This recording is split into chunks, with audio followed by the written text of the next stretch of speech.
And what's up, everybody? Welcome back to the channel. It is your friend Sheepludes. How you doing? I am almost done moving, at least mostly. I still have some furniture and stuff to move, so it's not exactly complete or anything, but I'm getting there, right? Let's talk about the market in NBA 2K23 My Team. Also, I just found my webcam, so face cam videos are coming back because I had lost it for like 2 weeks. But whatever, it's all good. Yeah, the packs yesterday, the Heat Wave packs, not great. There's also this like Premier pack thing where it's like 20,000 for a guaranteed dark matter, but it could be any of the trash ones. Like, I don't know, man. They added this, I think, yesterday or today. I have no idea. I have no interest in any of this. I would highly suggest that you don't do this. But, you know, if you want to go and lose money, go right ahead. The Invincible cards are also purchasable for 175k. I feel like everyone knows that, but we'll cover it. Cool, whatever.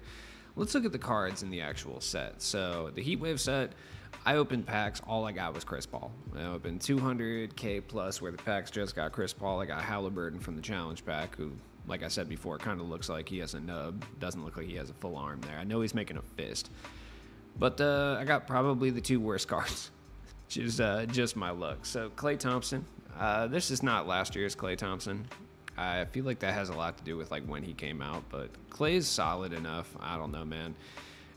I don't think there's anything special about Klay Thompson this year in particular. I actually like his jump shot. I think it has one of the bigger green windows in the game. Now, that being said, it's not particularly fast or anything, so you just need to accept that. Klay's cool. I don't know. I like Klay Thompson. He's got a weed charge. I think that's nice. Mikal Bridges is all right. I mean, he's decent. Once again, I feel like it's just kind of whatever. I feel like he hasn't really been impactful this year, aside from his diamond card. Now, once again, I actually like his jump shot quite a bit. If you used Quentin Richardson, or as most people would know it from, Wesley Person, you know his jump shot is actually kind of gas. He's got DeMar's size up, which is kind of just like a weird size up for him to have, so that kind of hurts his card, I guess. But I don't know, man. It works okay on him, I guess. Like John Wall escape, everybody likes that. He's not the greatest. His defensive tendencies are like not as good as you would expect, though. I feel like that's kind of one of the bigger issues. Like, he's known as like a good defender, so I don't know why his defensive tendencies are worse than, say, I don't know, Ray Allen for some reason. I don't know what that's all about, but defensive tendencies I feel like aren't the biggest deal anymore. Still, he's pretty good if you're a Suns fan or a Bridges fan. You can get him for under 10,000, so you can get him for the low. Ralph Sampson, he's finally a buyout, which is good.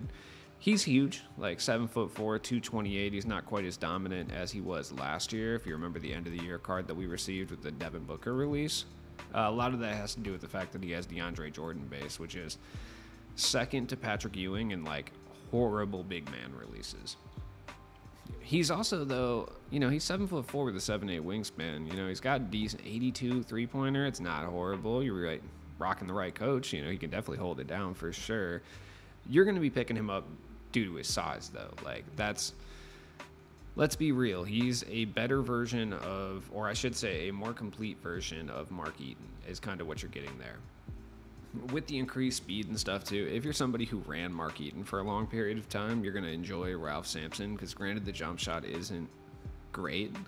It's easy enough to green, and if he's wide open, he will hit it. So it's like, it's a bit of a trade-off. Like, if you use Mark Eaton for a long period of time and you like that kind of player on your team to maybe combat like Yao or Rick Smits or something of that nature, even Art Gilmore to a certain degree, then Ralph Sampson's going to be the guy for you, but there are noticeable hiccups in his game. He can kind of move a little bit too, like surprisingly. Like, he shouldn't be able to.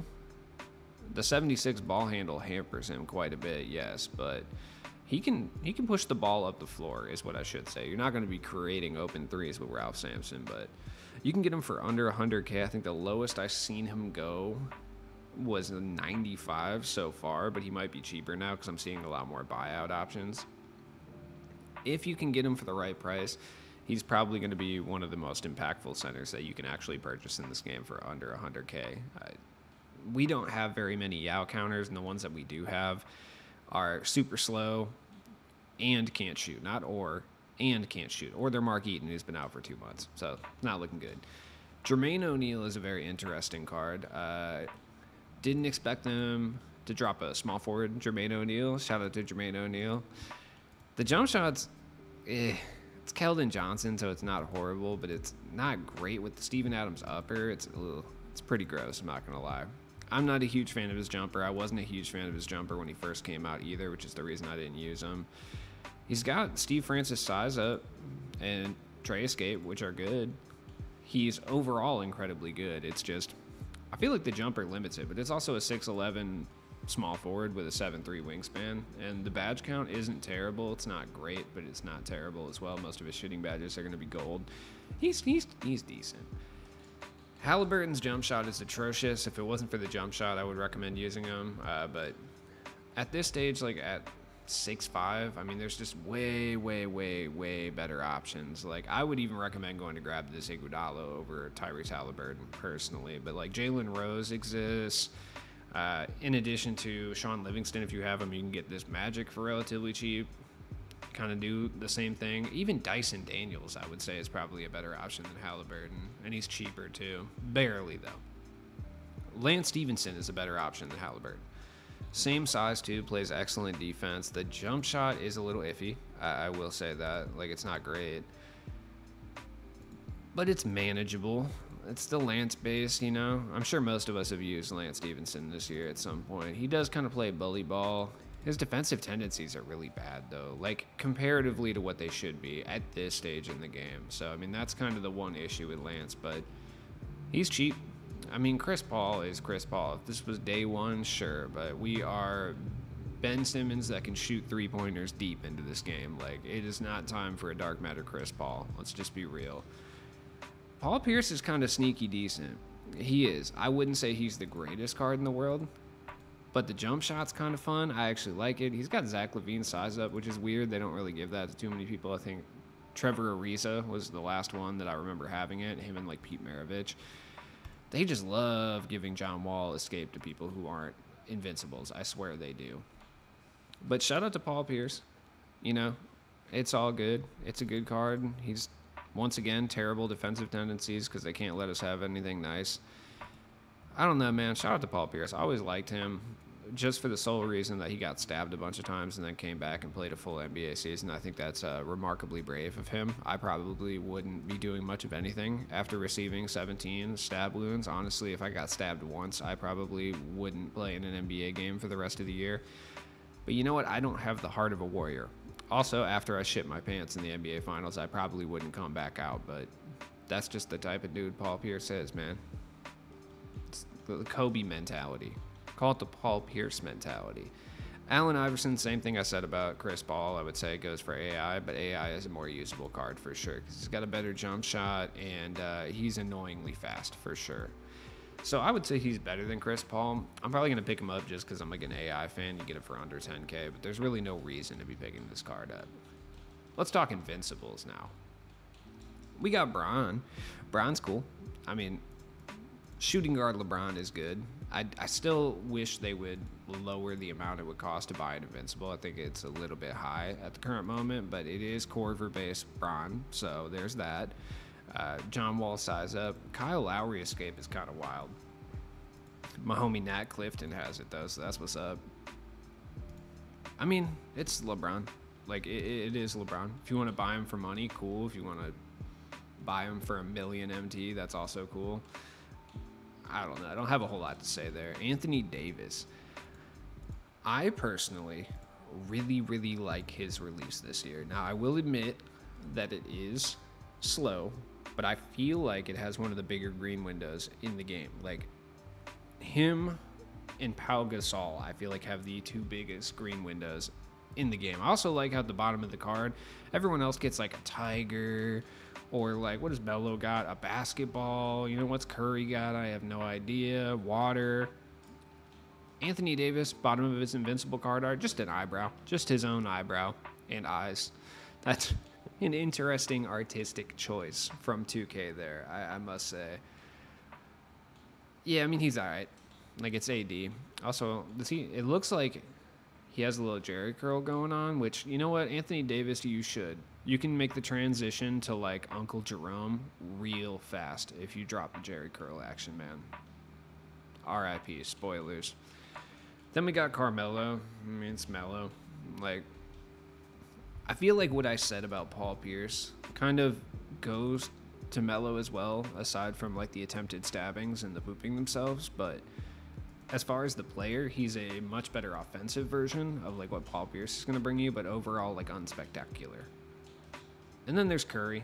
Curry's going to be expensive because his name is Steph Curry, but realistically, if this was an invincible Damian Lillard, who, let's be honest, is going to do basically the same thing, no one would care. So that's just how I feel. Let's talk about the free content, okay? I haven't got a chance to talk about it. So we got Steven Jackson, Paul Westphal, and Jrue Holiday. Now, I like what they're doing with the all-time rewards. Gives a reason to actually get on the game and play things. They're also very, very easy to do, which I think is huge. I've seen people on Twitter kind of complain about them being, I don't know, too easy. So, like, everyone's going to have the cards, but, like, shut the hell up, dude. We want new players to play the game, okay? Things like the KG spotlights, all that does is drive people away. This brings people in. Anyone could do these. All you got to do is you just got to go get a few players off the auction house for relatively cheap, or even use guys that you're starting out with, and you can get these players relatively easy. They're on pro difficulty and semi-pro. I don't give 2K a whole lot of credit for the things they've done this year, because I think up until the last like 2 weeks, they've been the most money hungry and the most incompetent that we've ever seen them. They've been playing on expert level incompetence for pretty much all year long. But I have to give them credit. The last 2 weeks, it looks like they've hit their product quotas and they've hit their monetary goals. So now they're kind of giving us content that's going to be, I don't know, fun to play, or they've realized the player base is dwindling so much that they kind of have no choice but to do this. Either way, that is a good thing for everybody. Also, Paul Westphal definitely looks like somebody. Have you ever seen the show Cold Case before? It was a police procedural about a Karen-haired blonde woman solving decades-old crimes. Okay, with the power of, I don't know, investigative brilliance. I'm not really sure what her deal was. There was also a will they, won't they with the other cop, too. Was it Dick Wolf? Was it a Dick Wolf show? I feel like it has to be. There's no way.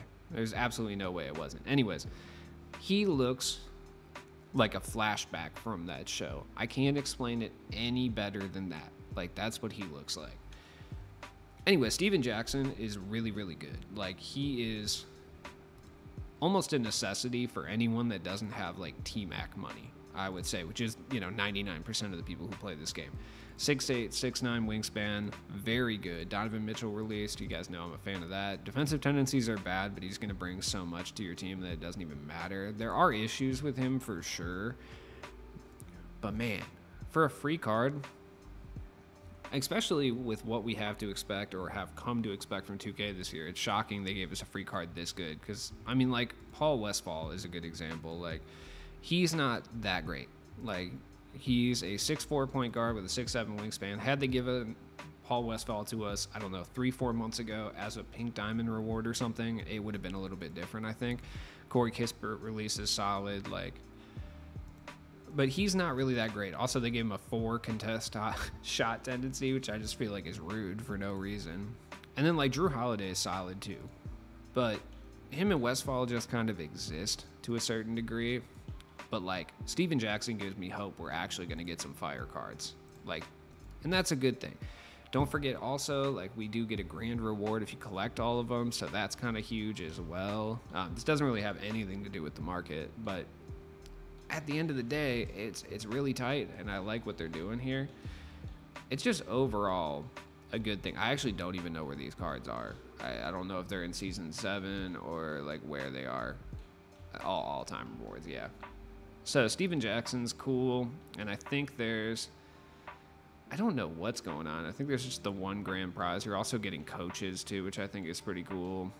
Coaches have been kind of gate-kept all year long, honestly, for the last like 3 years, so I think that's kind of a big W as well. But hey, let me know what you think down in the comments below. Does Steven Jackson make your squad? I feel like it kind of has to, unless you got T-Mac money, you know what I'm saying? Anyways, it's Saturday or Sunday in other countries, so if you're going to go out tonight, be safe. I should have the new apartment at least, like, partially unboxed. Maybe not set up necessarily, but at least, like, unboxed. Dude, this move's been brutal, man. I'm, like, very high up from the ground floor, so walking up them stairs has been horrendous. So I should have it relatively set up here in the next couple days, so hey, we'll be back to regular scheduled programming. Streams will be back, etc., etc. I've been distant recently, so have a good night.